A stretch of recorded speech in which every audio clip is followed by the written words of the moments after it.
feu s'éteint dans l'âtre froid et je me lève sans comprendre. Une chambre vide, un lit défait, des souvenirs qui veulent se fendre. Qui m'a sauvé? Pourquoi ici?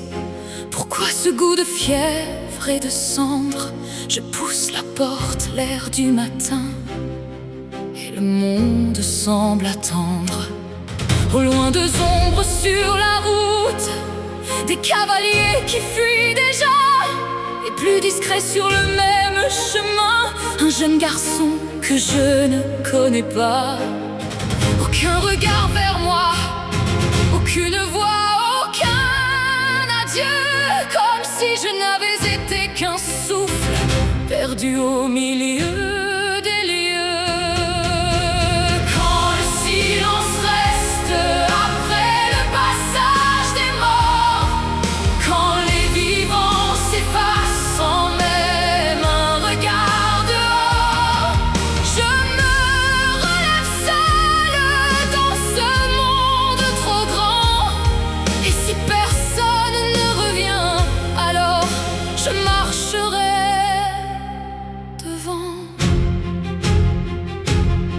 Mes vieux habits collés de sueur, puant de fièvre et d'abandon, je fouille la vieille armoire, trouve une robe, simple maison.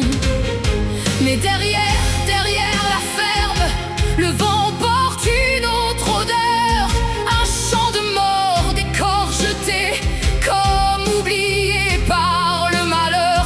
Soldats de Ternia, brigands sans nom, et plus anciens presque, poussière des eaux blanchies, des restes humains, ceux qui vivaient jadis sur ces terres. Quelqu'un a trié armes et vivres, avec méthode, sans émotion, comme un comptable de la mort, rangeant son œuvre avec raison.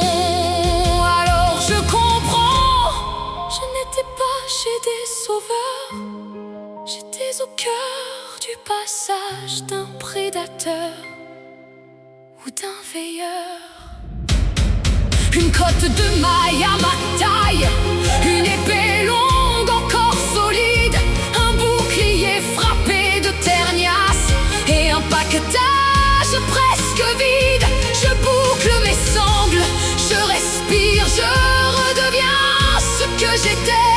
Pas une malade abandonnée, mais une soldate relevée. Il faut prévenir, retrouver les miens, signaler les morts, comprendre enfin qui étaient ces cavaliers fuyants et pourquoi je respire encore ce matin.